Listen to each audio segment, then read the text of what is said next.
네, 안녕하세요. 저는 그 메디코와 헬스케어 팀을 맡고 있는 이지호 팀장이라고 합니다. 오늘 이제 웨비나 일정 1시 10분 이제 시간이 되는 관계로 일단은 진행을 하도록 하겠고요. 일단 뭐 지금 들어와 계신 분들도 계시지만 또 중간에 들어오시는 분들도 있으니 그냥 편안하게 들어주시면 될 것 같습니다.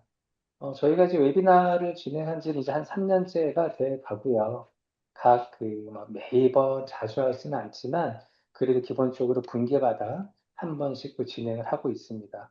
보통 진행하는 거는 메디코아에서는 의료 쪽 분야, 그리고 또 이제 비의료라든가 헬스케어 분야, 크게 이제 그 두 축으로 나눌 수가 있는데, 각각의 좀 전문적인 의료 분야도 또 웨비나를 또 진행을 하고 있고요. 오늘처럼 이제 비의료 쪽이라든가 헬스케어 쪽에 관심이 있으신 우리 그 사용자 분이라든가 아니면 이제 우리가 관심 있어 하시는 분들을 대상으로 조금 더 쉽게 이제 그 교육을 하는 자리도 같이 병행을 하고 있습니다. 다음 주, 그러니까 차주죠. 다음 주에도 우리 좀 의료 쪽 파트에서 어떤 분야를 타겟으로 하는 웨비나가 또 기획이 돼 있는 부분이 있고, 이 내용은 나중에 홈페이지를 통해서도 안내가 또 팝업으로 나와 있기 때문에 참고하시면 좋을 것 같습니다. 오늘은 주제는 크게 뭐 스트레스라든가 자율신경 또 이런 것들을 측정할 때 가장 또 기본이 되는 HRV에 대한 이론에 대한 부분, 그리고 이제 어떤 가치도 측정이 되는 게 기능이 있는데 APG 측정을 통해서 어떤 혈관의 건강 상태라든가 노화도를 판별하는 어떤 이 일련의 과정들을 조금 더 전문적이고 의학적인 것보다는 일반적이고 좀 쉽게 이해하는 어떤 과정을 진행을 하도록 하겠습니다. 오늘은 이제 크게 파트는 세 가지로 구성이 되어 있고요. HRV의 우리 과학적 원리라든가 어떤 그 스트레스라든가 자율신경과의 연관성, 그다음에 APG를 통해서 어떤 혈액순환이라든가 건강관리를 어떻게 하는지의 부분, 그다음에 그 메디코에서 취급하고 있는 주요 제품 라인업이라든가, 그다음에 필드에서 많이들 여쭤보시는 어떤 질의에 관련한 내용들을 좀 정리를 해서 발표하도록 하겠습니다. 자, 저희가 보통 이제 먼저 이런 그 이론을 뭐 들어가기 전에 어떤 스트레스라는 부분을 좀 짚고 넘어가야 될 거라고 좀 생각이 좀 들고요. 어떤 스트레스가 어떤 부분에 대한 것들인지 저도 예전에는 좀 막연했었거든요. 뭐 가정이라든가 회사나 어떤 다른 어떤 부분에서 정신적으로만 힘든 거를 스트레스라고 보통 많이들 이제 이런 그렇지 않겠냐라고 생각을 많이 했었는데 스트레스의 어떤 과거라든가 현대적인 거라든가 요즘에 어떤 트렌드에 대한 스트레스를 그 얘기하는 기준들이 많이 바뀐 걸 볼 수 있습니다. 중요한 거는 당연한 거겠지만 항상 스트레스는 다양한 환경적인 외부적인 변화에 의해서 우리 신체가 안정성을 유지하고 항상성을 유지하려는 신체 반응의 과정이다라고 우리가 대상 의사협회에서도 얘기를 하고 있는 거고요. 스트레스는 정신적인 것뿐만이 아니라 신체적인 것 모두 다 합쳐서 우리 몸에 다양하게 다가오고 있고, 그로 인해서 우리가 반응을 하고 있다라고 볼 수가 있겠습니다. 자, 스트레스도 두 가지 종류의 어떤 스트레스가 있다고 볼 수 있겠습니다. 우리한테 좀 긍정적인 효과를 주는 스트레스하고, 실제적으로 이제 우리한테 어떤 안 좋은 것들을 영향을 끼치는 디스트레스 어떤 두 가지 부분으로 좀 구분을 할 수가 있는데요.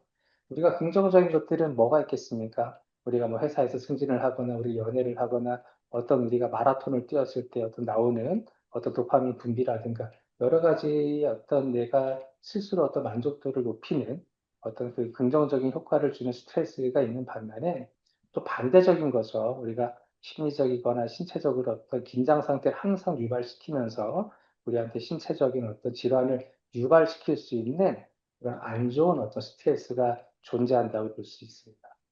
이 좋은 스트레스와 안 좋은 스트레스가 적절하게 항상 균형 있게 있을 때는 저희 몸에는 어떤 큰 뭐 영향이 없겠죠. 또 그런 어떤 스트레스에 대해서 어느 쪽을 더 좋게끔 만들 것이냐를 선택하는 것들도 개인의 어떤 방식의 차이라고 볼 수 있는데 어떤 것만 너무 좋게 할 수는 없겠죠. 적당한 부분을 다 유연하게 가야 되는 부분이 있다 보니까 우리가 이런 적당한 스트레스, 이런 관리는 우리 건강을 지키는 가장 필수 요건이 아닐까 좀 생각을 해봅니다. 자, 스트레스가 발생했을 때 여러 가지 유발하는 것들이 좀 있겠죠. 사회적 요인으로는 가족 간의 갈등. 그러니까 보통 저희가 필드에서도 많이 보는 것들이 대부분의 뭐 때문에 힘드세요라고 얘기를 하면 이제 가족 내 불화라든가 그다음에 직장 내의 어떤 대인 관계라든가 부적응 그리고 이제 어떤 업무적인 어떤 과도한 부분들 그리고 저희가 알겠지만 회사 다니시는 분들은 다 아시죠. 그 안에서도 경쟁적인 어떤 것들이 항상 있고 이런 부분이 있다 보니까 사회적인 요인들도 있고요. 또 기본적으로 생리적인 요인들이죠. 당연히 질병이나 노화에 따라서도 기능이 저하되는 거고 그로 인한 어떤 호르몬의 변화라든가 뭐 과도한 어떤 피로 아니면 과도하게 부족한 영양 결핍이라든가 이런 부분들도 다 스트레스로 받아들여지고 저희한테 신체에 작용을 하고 있는 것이죠. 심리적 어떤 요인들, 뭐 환경적인 요인들도 그렇죠. 또 날씨의 급변하는 거라든가 공해 아니면 뭐 그 요즘에 우리 대한민국이 그 밤거리만 나가도 너무나 이제 그 환하게 밝혀져 있는 것들도 있는데 이런 음향이라든가 어떤 빛에 대한 노출 부분들도 우리한테는 다 스트레스를 유발시키는 여러 가지 요인들이다라고 볼 수가 있습니다. 자, 그러면 이런 여러 가지 어떤 유형의 어떤 스트레스들은 우리한테 굉장한 어떤 영향을 주게 되는데, 요거 기본적인 것들을 적어 놨어요. 신체적으로는 이제 이유 없는 두통 같은 경우들이 많이 있을 수도 있고요. 그로 인해서 심장박동이 빨라지거나, 그다음에 위장장애, 소화가 잘 안 되는 것들, 그다음에 과도하게 땀을 많이 낸다라든가, 알 수 없는 뭐 경련이라든가 통증 같은 경우가 어떤 신체적으로 보여지는 그 반응이라고 볼 수도 있는 거고요. 우리가 심리적이라든가 행동적인 반응에서는 불안하고 초조하고, 저희 그 직원 중에서도 항상 이 교감신경이 많이 높아 있어가지고, 긴장 흥분도가 높은 친구가 있습니다. 그러니까 저희가 항상 측정 장비를 재보더라도 심박수 상태가 뭐 90 이상 100 넘게 항상 나오는 경우들이 많이 있는데 그런 부분이 일상생활 동안에서도 조절이 안 되게끔 계속 과긴장에 노출되어 있다고 볼 수가 있겠죠. 그보다는 어떤 너무나 나른하거나 무기력한 부분들, 집중력 저하라든가 또 충동적인 행동 같은 경우들이 심리적이거나 적 반응에서 나온다고 볼 수가 있겠습니다. 자, 이런 스트레스가 반응할 때 저희 몸에 어떤 식으로 이제 그 영향을 끼치는가를 좀 간단하게 좀 짚어보도록 하겠습니다. 우리가 보통 얘기하는데 스트레스의 컨트롤 타워. 우리가 어떤 재난, 재해가 발생했을 때 컨트롤 타워가 잘 돌아가느냐 아니냐에 따라서 얼마만큼 그 피해를 줄이거나 할 수 있는 부분들도 있을 텐데 그 컨트롤 타워 역할을 하는 게 시상하부라고 하는 것이 있습니다.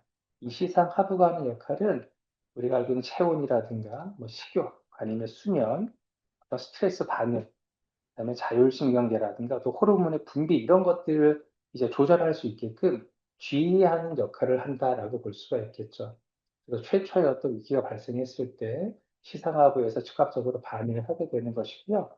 이게 이제 우리가 그 뇌와수체라든가 부신 쪽으로 이어지는 반응의 어떤 흐름을 알 수가 있습니다.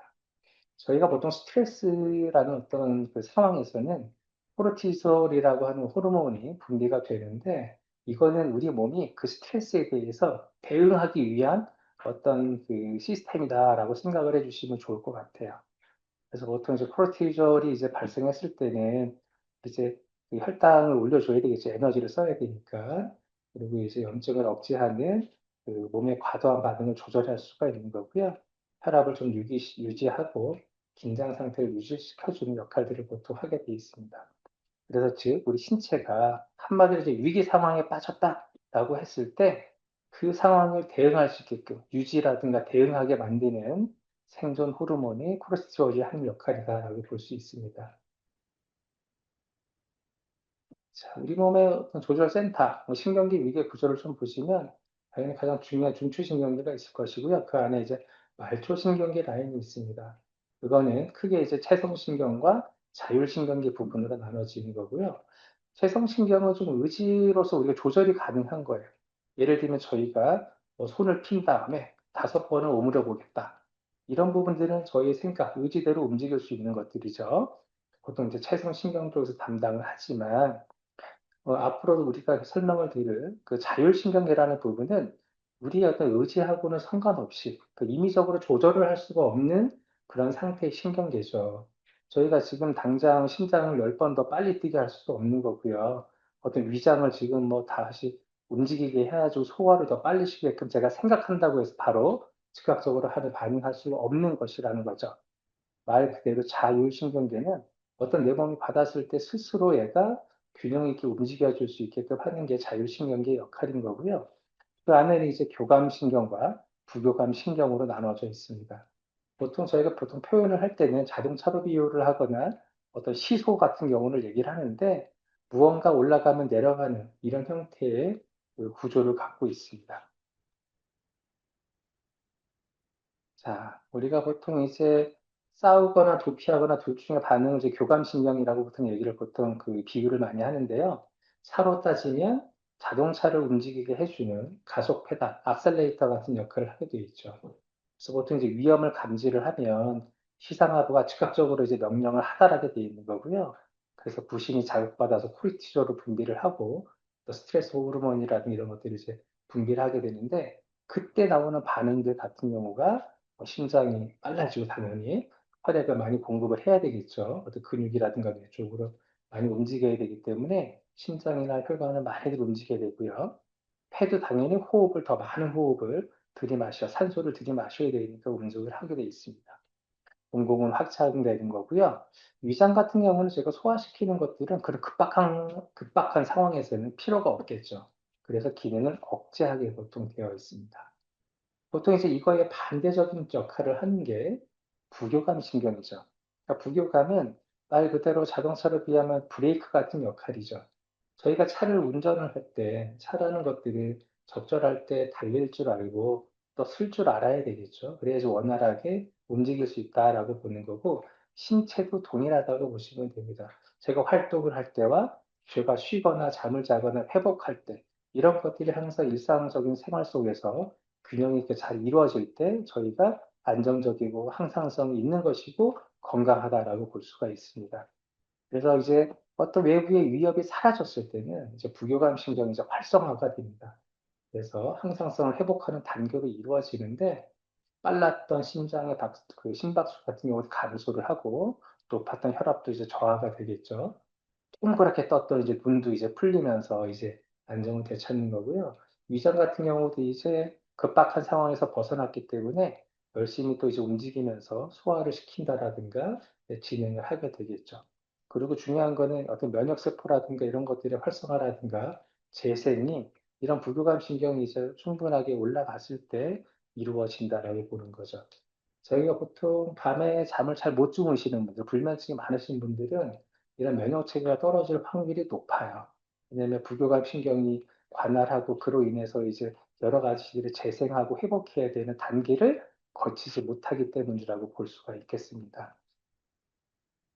그래서 자율신경계는 가장 핵심은 항상성이라는 거죠. 항상성이 핵심인 거고 여기에서 부교감과 교감신경이 수시로 자유롭게 그 상황에 대해서 대처할 수 있는 능력이 잘 있는 사람이냐 아니냐에 따라서 스트레스를 받았을 때 잘 해소하거나 못하거나 건강을 잘 지키거나 어떤 질환으로 갈 수 있는 부분이 많거나 할 수 있다라고 볼 수가 있습니다. 그래서 우리가 이런 반대적인 작용, 기량작용이라고 보통 얘기를 하는데 이걸 통해서 우리 몸에 균형을 유지하는 거다라고 생각을 해주시면 좋겠습니다. 그리고 한번 흐름도를 보시면 아까 설명드렸던 것들을 쭉 이제 쉽게 좀 생각해 줄 수 있을 거예요. 위험이 닥쳤을 때. 이런 부분이 명령을 받고 어떤 게 자극받고 어떻게 싸운다라기보다는 저희가 이제 일상생활 속에서 쉽게 이해할 수 있는 부분들이 있을 거예요. 그게 뭐냐면, 예를 들면 이런 거죠. 그 밤거리, 또 사람이 많지도 않은 어두컴컴한 골목길을 걸어갈 때 이미 어느 정도 긴장 상태라고 좀 있는 상태잖아요. 그때 누군가 이제 뒤에서 쫓아오는 느낌을 받는다고 하면 그때는 이제 머리도 삐죽삐죽 쓰면서 그때부터 초긴장 상태로 들어가는 거죠. 그게 교감신경계가 이제 계속 활발하게 활성화되고 있는 거고, 뒤에서 쫓아오는 게 나쁜 사람일지 좋은 사람일지 모르니까 내가 도망을 가야 될지, 정말 심할 경우에는 내가 그 사람하고 싸워야 될지 알 수가 없겠죠. 그랬을 때 이제 이런 호르몬들이 분비가 되면서 심박수를 올려서 온몸의 근육이라든가 이런 쪽에 산소와 영양분을 공급을 해야지 저희가 힘을 쓰거나 뭐 도망갈 수 있겠죠. 그런 그 일련의 어떤 반응 상태인 거고요. 근데 그런 게 아니라, 우리 옆집에 사시는 할아버지였어. 잘 아시는 분이고, 그러다 보니까 마음이 편안해졌어요. 그럼 이제 위협이라는 건 사라졌잖아요. 그랬을 때는 이제 부교감 신경이 다시 활성화되면서 우리 몸에 이제 안정을 갖기 위한 작업에 들어갑니다. 그런 것들이 좀 잘 이루어졌을 때는 또 소화 기능이라든가 면역 기능도 이제 회복하거나 재생할 수 있는 상태가 되고 있다. 그래서 일련의 이런 과정들의 흐름을 쭉 보면 내가 건강한 쪽으로 잘 가고 있는지, 항상 어느 한쪽에만 몰려 있는지, 이런 것들을 체크해 보시면 내가 어떤 것들을 많이 받고 있는지, 잘 작동을 하는지를 좀 알게 될 수 있습니다. 자, 그리고 또 하나는 우리가 스트레스라는 거는 이 면역력하고도 연관성이 굉장히 많습니다. 우리가 스트레스를 많이 받게 되면 이 어떤 만성 염증을 유발시킬 수 있는 원인이 되는데, 저희가 그 몇 년 전에 코로나를 겪으면서 대표적인 게 이 면역력이라는 단어가 굉장히 많이 나왔었습니다. 어떤 사람은 코로나에 걸려도 뭐 며칠 사이에 금방 회복하는 사람이 있었고, 또 반면에 그렇지 않고 오랫동안 이어지거나 심할 경우에는 다른 큰 질환이라든가 사망에까지 이르게 되는 그런 상태가 있었는데, 보통 이런 스트레스는 왜 항상 건강에 안 좋다고 하냐면 이런 다양한 염증을 발생시키는 주요한 원인이 되기 때문에 안 좋다라고 보통 얘기를 하는 거죠. 그래서 여기도 보시면 이 지속적인 스트레스라는 것들이 발생이 되면 자율신경계가 계속 반응하죠. 그러니까 교감신경계가 계속 얘만 과항진돼서 발생하는 거예요. 그러게 되면 이 내분비계의 호르몬계가 원활하게 유지하지 못하고 폭주 현상을 가져오게 됩니다. 그래서 부신이 너무 자극받게 되고 부신이 이제 피로한 상태로 빠져들게 되는 거죠. 코티졸은 계속적으로 과잉 방출을 하는 거고, 이 스트레스 호르몬의 코티졸 과잉 방출이 되면 얘는 이제 염증성 사이토카인, 이제 자가 면역 질환이 발생할 그런 형태로 진행을 하는데, 그런 과도한 어떤 것들이 생기면 우리 면역 세포들도 어떻게 보면 줄여주는 역할을 하게 되는 부분인 거죠. 그래서 보통 대장 속에는 일반적으로 면역세포의 70%가 많이 있다라고 얘기를 하는데, 그래서 장내 염증이라든가 이런 것들을 초래할 수 있다. 그리고 결국에 그런 초래했던 염증들은 전체적인 면역 체계를 내려오게 된다라고 이제 볼 수가 있습니다. 그러면 떨어진 면역 때문에 저희가 어떤 다양한 바이러스라든가 노출되거나 다양한 질환으로 또 연계돼서 안 좋은 상황에 닥칠 수가 있는 거죠. 그래서 그만큼 이제 무서운 게 스트레스인 거고요. 이런 관리들이 어떤 생활 습관의 관리든 직접적인 어떤 의료적인 처방이 있던 간에 굉장히 조절을 많이 하거나 주의 깊게 살펴야 되는 부분이다라고 볼 수가 있습니다. 자, 이 자율신경계가 교란이 되면 발생할 수 있는 많은 질환들을 예를 든 거예요. 유마티스 관절염, 아토피, 염증서 이런 대표적인 것들이 이제 면역 기능이 떨어지거나 자가 면역 질환으로 발생하는 다양한 염증성 질환이라고 볼 수가 있는 거고요. 그다음에 우리가 스트레스를 만약에 많이 받아도, 그러니까 과긴장 상태가 되면 혈관을 긴장시키게 돼요. 혈관 딱딱하게 만드는 거죠. 그러면 잦은 손상이 발생하면 어떤 혈관의 상처라든가 다양한 혈관 질환이 발생할 수 있는 부분도 생기는 거고, 이 당뇨라든가 어떤 비만 이런 것들도 여러 가지가 심혈관 질환 발생하는 것들도 이런 자율신경계 교란이 발생했을 때 나올 수 있는 질환 중에 하나일 수 있습니다. 다양한 뭐 소화기통의 문제라든가 여러 가지 이제 심리적인 어떤 우울증이라든가 이런 그 외상 스트레스 장애 여러 가지로 발생할 수 있는 것이죠. 이런 부분들이 우리 그 생활하는 전반에서 걸쳐져 있는 여러 가지 질환들인 거죠. 누구한테나 올 수 있는 질환이다라고 볼 수가 있는 거죠. 자, 그러면 이제 어떤 스트레스라든가 자율신경계가 어떤 건지에 대해서는 간략하게 저희가 알아봤는데, 그러면 그게 실제 우리 몸에 미치고 그것들을 어떤 식으로 이제 확인할 수 있는지에 대해서 알아보도록 하겠습니다. 보통 우리가 스트레스가 발생을 하면 당연히 아까 말씀드렸지만 자율신경계가 반응하는 거고, 자율신경계 어떤 조절이 어떤 심장에 어떤 신호를 주는 역할을 합니다. 그래서 이런 스트레스 여러 가지 요인들이 발생을 하면 이 자율신경의 영향을 받는 거고요. 이 자율신경계 영향을 통해서 심장의 어떤 사카디안 리듬에 관여를 이제 끼치게 되는 거죠. 그래서 이 심장에서 미세하게 변화하는 신호를 관찰을 하면 역으로 자율신경계가 잘 작동하는지, 그로 인한 부분에서 스트레스가 바닥에 있는지를 역으로 이제 알 수 있게 된다라고 볼 수가 있는 거죠. 그래서 이 심장 박동의 변이 하트레이트 베리어빌리티라고 하는데 이 HRV의 어떤 그 활동량을 가지고서 스트레스라든가 자율신경계를 진단하는 가장 보편적인 방법을 메디코와 장비들도 취급을 하고 있습니다. 자, HRV가 뭐 어렵게 생각할 건 없으실 것 같고요. 좀 쉽게 좀 보시면 요거는 그냥 ECG, 우리가 심장이 쿵쿵 뛸 때 ECG 신호를 좀 예를 든 거고요. 이렇게 한 번 뛰고 그 다음 뛸 때마다 이런 간격이 생깁니다. 근데 저희는 일반적으로 뭐 가슴에 손을 얹고 있든 뭐 하든 간에 뭐 심장 박동이 그냥 안정적으로 규칙적으로 뛴다라고 생각을 하지만 이런 정밀한 기계 같은 경우를 측정을 해보면 이 한 번 뛸 때마다 이 간격마다는 미세하게 시간차의 변화가 시시각각 생기고 있구나. 이런 시시각각 변화하는 시간의 변이를 HRV라고 보통 얘기를 합니다. 건강한 사람, 자율신경계가 기능이 좋은 사람은 이 시간의 변화가 굉장히 복잡하고 다양하게 나옵니다.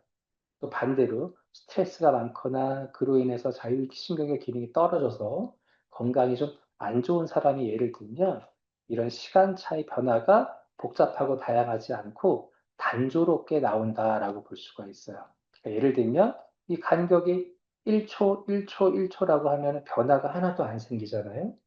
어떤 과도한 어떤 스트레스가 많아서 자율신경계가 제 역할을 하고 있지 못하기 때문에 제대로 역할을 신호를 주지 못해서 일관된 신호가 나온다라고 볼 수가 있습니다.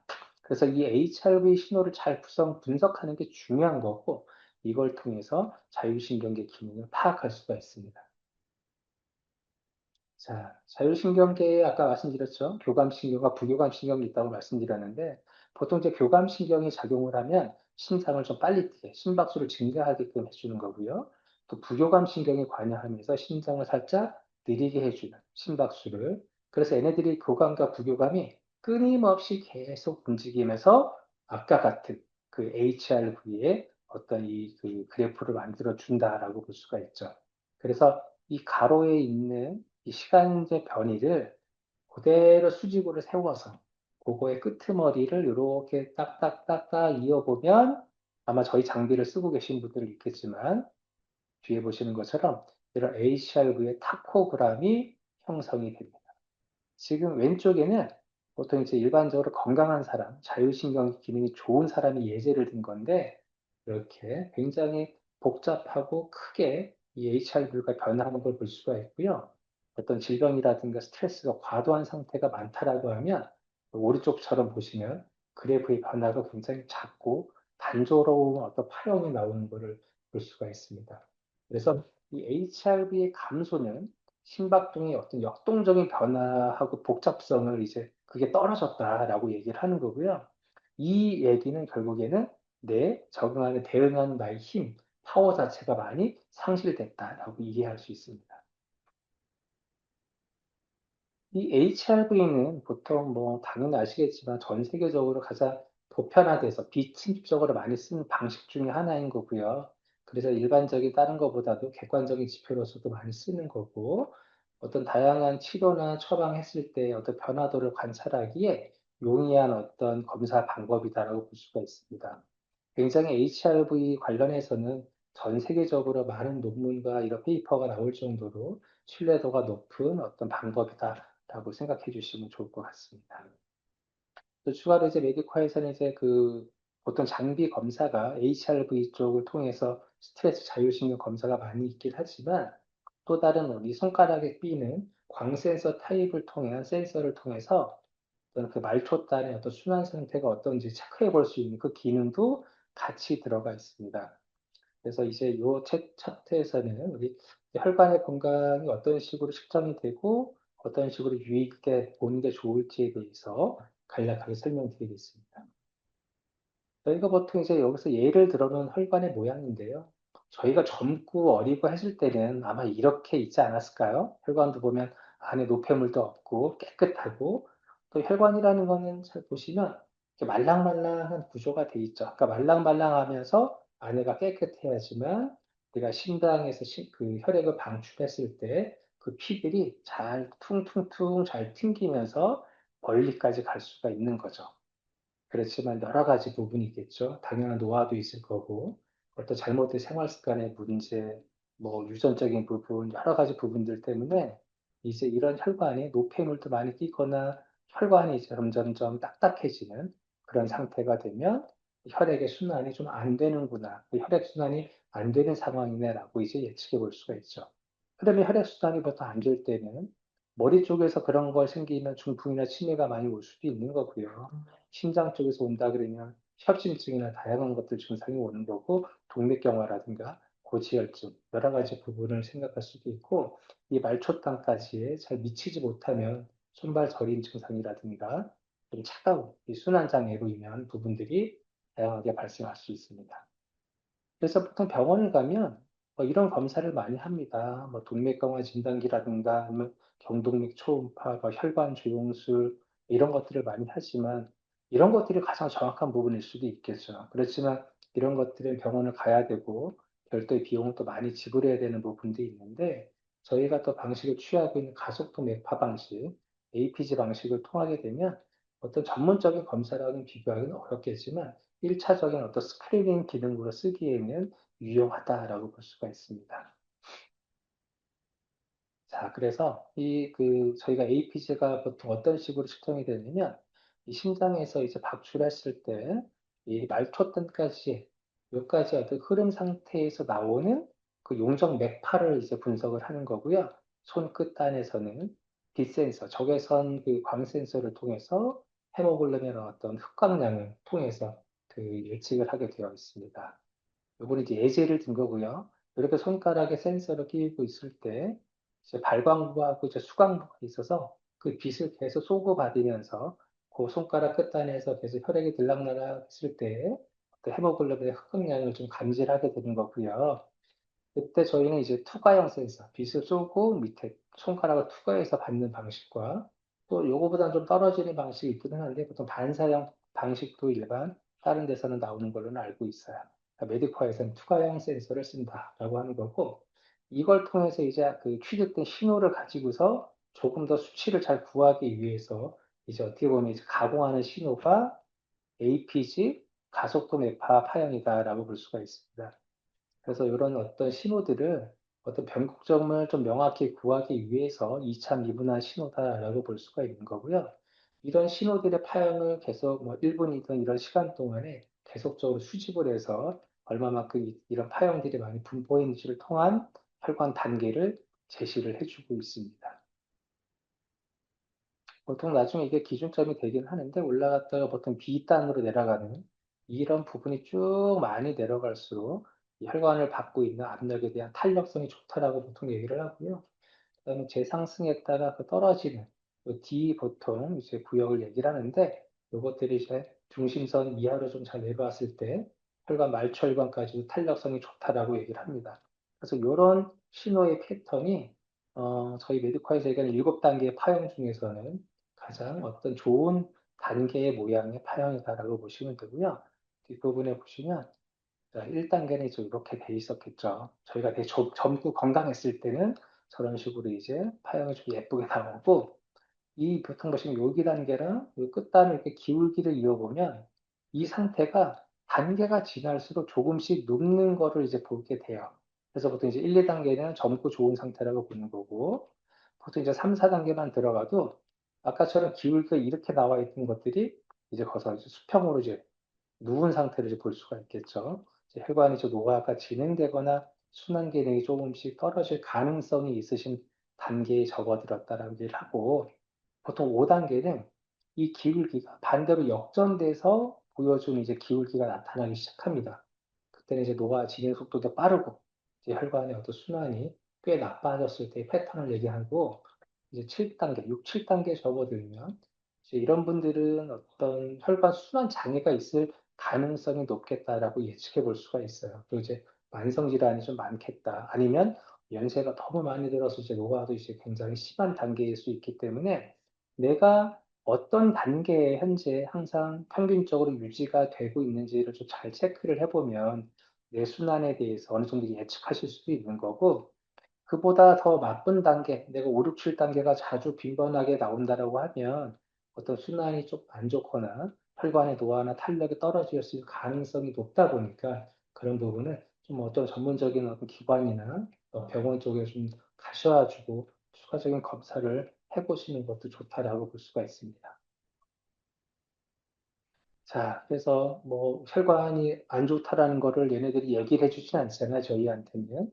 그래서 보통 소리 없는 혈관의 아우성이라고 얘기하시는데 이런 말초순환 장애, 그러니까 손발 자주 저리거나 차거나 이렇거나든가 전신의 어떤 결림 증상, 그리고 이유 없는 두통, 뭐 이제 이런 부분이 좀 자각적으로 느낄 정도가 된다라고 하면 아, 내 순환 기능이 떨어지거나 노화가 있을 수 있겠다라고 좀 생각을 해주시면서 좀 관리를 하거나 생활 습관도 좀 변화하시고 정기적인 어떤 병원 방문이라든가 이런 것들을 잘 챙기셔서 건강을 잘 유지하는 게 중요하겠습니다. 자, 다음은 저희 그 메디코아에서 나오는 장비들에 대한 어떤 결과 항목들을 좀 보면서 어떤 식으로 좀 볼 수 있는지 좀 안내해 드리도록 하겠습니다. 자, 이거는 이제 주파수 분석에 대한 그래프인데 이것들은 저희가 고사양 장비부터 우리가 좀 편하게 쓰는 다양한 헬스케어 분야 쪽 장비에서도 다 나온 항목들인데 이 부분이 좀 중요하다고 볼 수가 있습니다. TP는 토탈 파워, 즉 자율신경의 활성도를 얘기를 하고요. VLF라든가 LF, HF는 전체적인 주파수 분리 분석했을 때 각 그 영역에 대한 파워 값을 얘기를 합니다. 그리고 여기 보시는 것처럼 이렇게 I자 모양으로 되어 있는 것들이 측정했던 것, 성별, 나이에 따른 정상 범위 구간이다라고 볼 수가 있어요. 그러면 현재 여기 왼쪽에 정상 상태라고 나오는 그래프들은 전부 다 요 I자, I존이라고 보통 얘기를 하는데 이 사이에 그래프들이 다 위치해 있어요. 그 얘기 뭐냐면 내가 내 또래 기준으로 고 같이 비교해 보더라도 나는 정상을 잘 유지하는 파워를 갖고 있어 라고 좀 생각을 해 주시면 되고 오른쪽에 여러 가지 어떤 스트레스 많거나 자율신경 기능 이상 여러 가지 문제로 안 좋은 상태일 때는 내가 이 정상 범위 안에 있지 못하고 그래프들이 다 저하되어 있는 상태로 볼 수가 있겠죠. 보통 병원에서 기능의학적이라든가 어떤 영양 처방을 통해서 이 자율신경계 활성도를 높이는 경우들도 있는데 그런 것들을 꾸준히 프로그램을 장시간 했을 때 이렇게 떨어져 있는 것들이 점차 올리게끔 하는 역할도 할 수가 있죠. 그리고 우리가 뭐 생활 습관 개선을 한다라든가 또 운동 같은 경우는 꾸준히 병행을 하면 저는 자율신경계 기능이 높아지는 효과를 얻을 수가 있습니다. 이 TP가 떨어졌을 때는 전반적인 이 자율신경계가 저하되어 있구나.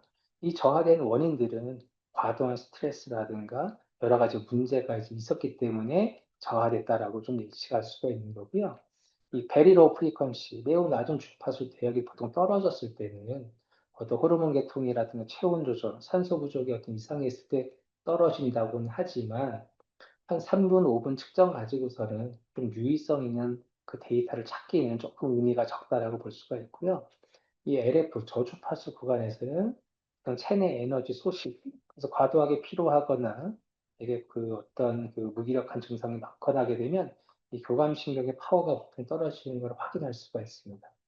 그리고 이제 HF 고주파수 영역은 보통 이제 부교감신경의 영역을 조금 그 대변하는 지표다라고 볼 수가 있고요. 만성적인 스트레스라든가 노화 아니면은 그 항상 소화가 잘 안 되시는 분들이 있으실 거예요. 기능성 소화 장애가 있으시는 분들은 HF가 항상 유독 떨어져 있는 것들을 좀 볼 수가 있습니다. 그래서 이 한눈에 이 정상 범위에 어디가 있고 떨어져 있고 이런 것들을 손쉽게 확인하는 결과지가 같이 제공이 된다라고 볼 수가 있죠. 자, 그리고 여기에는 이제 교감신경과 부교감신경의 측정했을 당시의 밸런스를 보는 그래프들도 있겠죠. 가장 뭐 이상적으로 보는 거는 뭐 6대 4, 5대 5, 4대 6 정도의 비율을 얘기를 하지만 뭐 사람이 항상 저 상태를 유지할 수는 없겠죠. 우리가 활동을 하거나 어떻게 할 때는 달라질 수가 있으니까. 아까도 시소의 어떤 비교를 했지만 올라가고 내려갔다 왔다 갔다 하는 것들이 적절한 상태에서 잘 움직여줄 수 있는 것들이 오히려 건강하다고 볼 수가 있겠죠. 근데 편하든 안정적이든 아니든 뭐 할 때마다 이렇게 너무 틀어진 상태가 반복적으로 계속 나오시는 분들이 있어요. 그런 분들이 이제 자율신경계 기능이 전체적인 기능이 떨어지다 보니까 쟤네들 각각을 조절하는 힘이 이미 없는 상태가 된 거죠. 그러면 균형 잊지 못하고 이런 밸런스가 깨진 상태가 계속 이어지게 되면 어느 한쪽에서 문제가 발생을 할 거고 그로 인해서 다양한 질환에 걸릴 수 있는 확률이 높아질 수 있다. 그래서 내가 이 측정했을 당시의 상태가 그래도 안정적이냐 그렇지 않느냐도 손쉽게 확인할 수가 있습니다. 자, 요건 이제 바디 체커 이런 제품에서 해당하는 그래프 양식인 건데요. 좀 더 쉽게 표현하는 방식. 저희는 각 측정했던 파라미터의 어떤 수치들을 잘 제공하는 어떤 장비 모델들도 있고, 그렇지 않고 좀 더 쉬운 표현이라든가 이해도가 더 쉽게 하는 이런 모델이 있는 것도 별도로 따로 있습니다. 그래서 이 오각형은 가운데 빨간색에 몰릴수록 스트레스가 많거나 안 좋은 걸 의미하는 거고요. 바깥으로 크게 펼쳐져서 그릴수록 좋은 상태다. 그래서 한눈에 직관적으로 내가 어느 부분이 좋고 떨어져 있는지를 쉽게 볼 수가 있겠죠. 그리고 이제 또 가장 또 많이 보는 것들이 점수인데, 점수는 50점 정도가 보통 범위 안에 있다라고 보시는 거고요. 가장 떨어져 있는 거는 2점부터 가장 건강하고 좋은 점수는 98점 영역까지 있다라고 볼 수가 있어요. 그리고 이제 이런 결과를 나중에 항상 보시기 전에 이상 심박수, 에토픽 비트라든가 이런 것들을 먼저 보셔야 되는데, 이상 심박수가 현재는 여기 0으로 표시되어 있지만 혹여라도 어떤 분들이 측정했을 때 저 이상 심박수 숫자가 많이 나왔을 때는 어떤 측정 중에 그 변수라든가 오차가 발생했다라고 이제 의미를 할 수가 있는데, 그러면 센서를 다시 제대로 끼우고 좀 더 안정된 상태로 다시 한번 재측정을 해보는 게 가장 기본이 되고 중요한 부분입니다. 그렇지만 계속 저렇게 했는데도 불구하고 반복적으로 이상 심박수 수치가 많이 나오시는 분들이 있는데, 그런 분들은 어떤 부정맥 같은 경우를 의심해 볼 수 있는 단계다라고 생각해 주시면 좋을 것 같습니다. 이 이상 심박수가 많이 잡혔다라는 것은 이 결과에 그만큼 오차가 많이 들어가 있다. 결국에는 이 결과값이 실제 값이 아니라 어떤 그 오차로 인해서 좀 변화된 값이구나. 그러면 신뢰도가 떨어지겠죠. 그래서 항상 결과의 좋고 나쁨을 보기 전에 결과지상에 이상 심박수가 허용 범위 안에 있는지 아닌지 등을 보셔야 돼요. 보통 1분으로 측정하시는 분들은 허용 범위가 이제 그 3개까지, 그러니까 4개 이상 넘게 나오면 다시 한번 해보셔야 되고, 보통 3분이나 5분 측정하시는 케이스 같은 경우에는 7개까지가 허용 범위다라고 보셔야 되고, 그 이상 나오면 재측정, 또 그래서 반복적으로 계속 많이 나온다라고 하면 아까 같은 것들을 의심해 보셔야 된다라고 볼 수 있습니다. 자, 혈관은 뭐 단계별로 저희는 그러니까 다 분석해서 보여준다고 했고요. 그래서 총 몇 단계 있는지의 단계에 대한 상태를 통해서 어느 정도의 혈관 노화도라든가 탄력성 저하를 예측해 본다라고 볼 수가 있고, 보통 이제 동맥 혈관 탄성도라고 표현을 하는데, 저희가 보통 임상적이나 논문 같은 데서 A분의 B 파형이라고 얘기를 하는데, 저는 이제 심장에서 뿜어줬을 때 혈관에서 받는 탄력성을 좀 알 수 있는 거다라고 볼 수가 있고요. 말초혈관은 손과 발같이 몸의 말단까지 어느 정도 잘 미치고 잘 흘러가느냐를 예측해서 보는 순환 정도다라고 볼 수가 있습니다.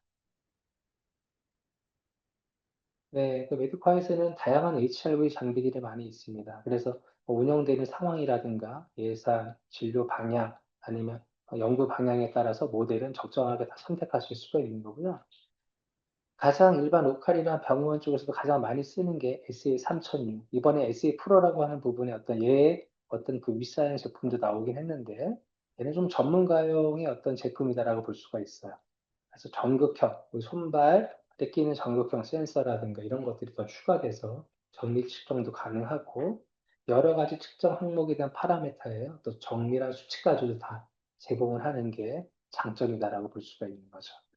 보통 이제 이런 바디 체커나 맥펄스 같은 경우에서는 뭐 기업체 건강관리실이라든가 아니면 보건소 아니면 헬스케어라든가 이제 비의료 쪽에서 건강의 측정이나 관심이 많은 분야에서 손쉽게 사용할 수 있는 부분이다라고 볼 수가 있는 거고, 맥펄스는 장비형은 아니고요. 일반 컴퓨터하고 연동해서 쓰는 포터블 타입 제품이다라고 볼 수 있어요. 그래서 혹시라도 휴대성이 좋으니까 잦은 출장이라든가 이동이 많으신 분들한테는 이런 큰 장비형보다는 맥스펄스라는 제품이 좀 나올 수도 있고요. 저희가 또 새롭게 출시한 모델이 이제 MST-1000이라고 하는 건데 얘는 단순히 측정기, HRV 측정기만 있는 것이 아니라 어떤 혈압계라든가 뭐 혈당계, 악력계 이런 것들을 이 하나의 키오스크 상태에다 연동해서 측정 및 관리가 되는 어떤 다중 키오스크 관리 제품이다라고 볼 수가 있습니다. 그래서 현재 메디컬에서는 그 스마트 지자체에서 많이 하는 스마트 경로당 같은 경우에서도 저 제품이 많이 보급이 되어 있고 어떤 건설사의 어떤 그 현장에서도 근로자들의 건강 측정이라든가 관리 용도로도 활용할 수가 있습니다.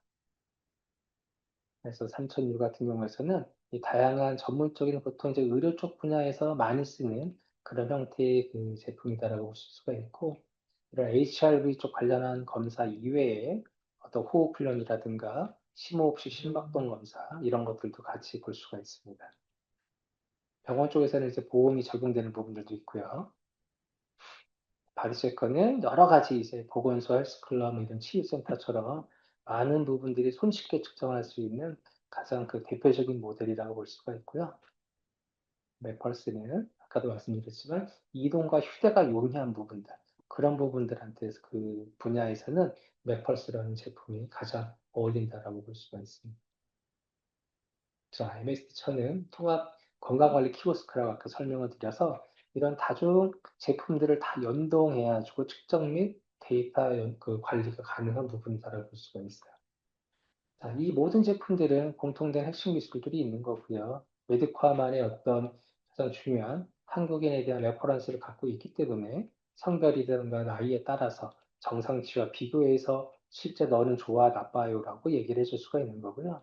추가적으로 저희가 이제 일부 어떤 검사 기능도 다 추가가 되어 있고, 가급적이면 사용이 쉽게 이런 UI, UX가 적용된 제품들이다라고 생각해 주시면 좋습니다.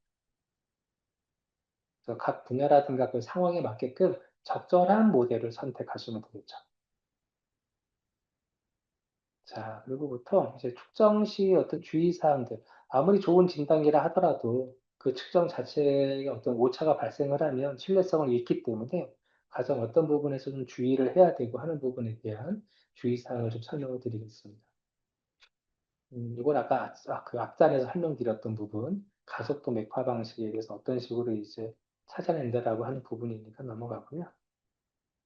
자, 그 가속도 맥파, APG는 이 정체된 수치가 아니에요. 가끔씩 많이들 물어보시는 게 지금 측정을 했는데 조금 이따 다시 쟀더니 결과값이 달라지더라.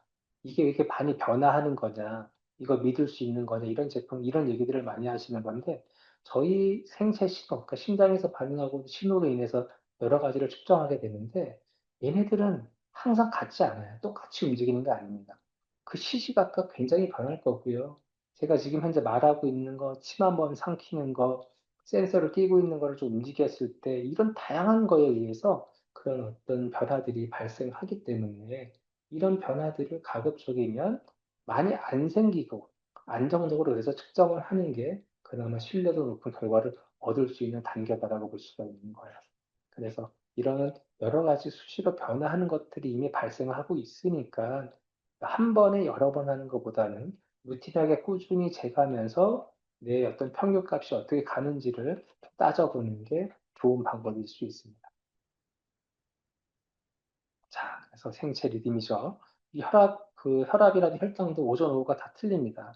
그래서 좀 안정적인 그 일관된 시간대부터 측정하는 것을 권장을 하는 거고요. 또 그다음에 연령에 따른 호르몬 변화들이 많을 때도 수시로 변화할 수가 있어요. 그리고 이제 어떤 감정적인 상태죠. 우리가 너무 이제 긴장을 했거나 이랬을 때 부분에서는 너무 교감식이 과긴장돼서 혈관을 또 이제 들면 그 긴장하게 만들기 때문에 조금 더 안정 상태에서 해주시는 게 좋고 어디가 너무 아팠을 때 측정했을 경우들도 영향을 끼칠 수가 있습니다. 자, 그리고 이제 또 추가로 이제 온도라든가 이런 부분을 영향이 있을 수가 있어요. 너무 추웠을 때 측정하는 것도 분명히 좋지는 않을 것이고요. 그래서 적정 온도에서 하는 것들을 좀 권장을 하고요. 가끔 이제 지금은 겨울철이 지나가고 있지만 가끔 겨울철에 몸이 너무 차가울 때, 차갑다라는 거는 이미 혈관들 안에 수축되어 있을 경우가 많거든요. 그 이제 평균 평소랑은 다르게 어떤 측정값이 나올 수 있는 확률이 높은 상태이구나라고 좀 생각을 해주셔야 되고, 또 간혹 이제 여기 우리가 손가락에 끼는 센서를 착용했을 때에는 이 손가락에 이 손톱 부분, 요 위쪽 부분에서 이제 그 센서가 그 닿는 부분인 건데, 여성분들 특히 이제 매니큐어라든가 요즘 네일을 많이 하게 되시면 그 어떤 반짝반짝하고 잘 코팅되어 있는 것들 때문에 제대로 투과가 안 되거나 이제 이렇게 할 수 있는 부분이 있기 때문에 정확하다고 좀 보기는 어려워요. 그렇다고 또 뭐 비싼 뭐 돈을 들이고 했는데 뗄 수는 없으니까, 혹은 그렇게 생길 수 있는 오차가 있다라고 말씀을 드리거나, 혹시라도 그런 것들이 안 칠해져 있는 곳이 있다라고 하면 그쪽을 하는 거를 말씀드리고 있습니다. 그리고 이제 이 항상 중요한 거는 센서의 위치도 한 심장 높이 위주에서 측정하는 것들을 찾으면 좋고요. 혈압 잴 때도 보면 너무 높이 들거나 너무 낮게 하지 않잖아요. 그래서 그 심장 높이 기준으로 좀 유지하는 게 좀 적당한 안정적인 파형을 얻을 수 있다는 거고, 또 특히나 많이 하는 실수가 센서 안을 꼭 누르거나 힘을 줘서 있으신 분들이 있어요. 그러면 더 수치가 잘 나오는 줄 알고. 근데 절대 그렇지 않아요. 오히려 오차가 훨씬 많이 생기기 때문에 손가락을 꼈을 때는 누르거나 움직이지 말고 힘을 빼고 편안한 상태로 측정하는 게 중요하다라고 볼 수가 있습니다. 그래서 정확도를 높일 수 있는 어떤 이 검사 전이 준비 단계가 있는데, 왼쪽 검지를 기준으로 잡지만 혹시 불가능할 경우에는 넘어가시거나, 아니면 왼손도 불가하다 그러면 그때 오른손도 순서대로 해주시면 좋을 것 같고요.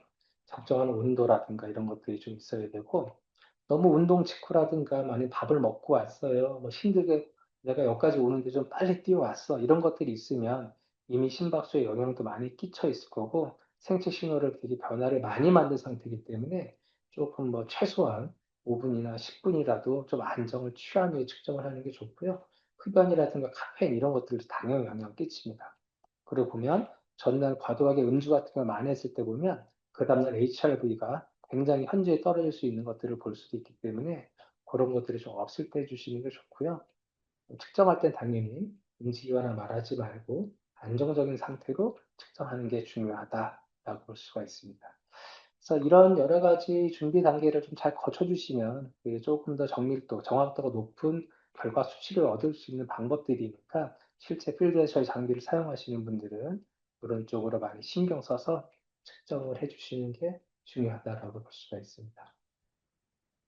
자, 이제 오늘 이제 그 발표드린 것들은 여기까지인데, 저희 제품에서는 이제 HRV를 통해서 스트레스 자율신경에 대한 어떤 지표들을 확인할 수도 있었던 거고, 또 APG를 통해서 어떤 혈액 순환이라든가 노화도 이런 것들을 예측해서 볼 수 있는 것들도 말씀을 드렸는데, 이 모든 것들은 생체 신호죠. 그러니까 생체 신호라는 거 똑같지 않고 그 변화되는 계속 트렌드를 꾸준하게 분석한다고 하면 어떤 건강의 어떤 지표라든가 건강의 상태를 충분히 예측하고 예방할 수 있는 어떤 기초 자료로 충분히 활용 가능하다고 볼 수가 있습니다.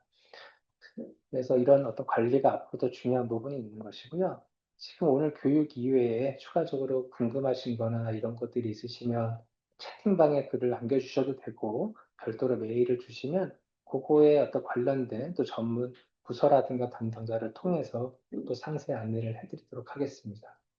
차후에도 저희가 이제 그 2차 웨비나도 또 진행을 할 거고, 지금처럼 메일이라든가 아니면 이제 홈페이지 어떤 팝업 게시를 통해서 강좌의 내용은 또 이제 다른 어떤 주제를 가지고서 진행을 할 거기 때문에 시간을 많이 내주시고, 네, 또 관심 있게 봐주시면 같은 내용들이 많이 있지만 이 반복된 학습을 통해서 조금 더 활용하시는 데 유익한 어떤 도움이 될 거라고 좀 생각을 좀 하고 있습니다. 자, 그러면 이제 오늘 강의는 여기서 마치도록 하겠습니다. 감사합니다.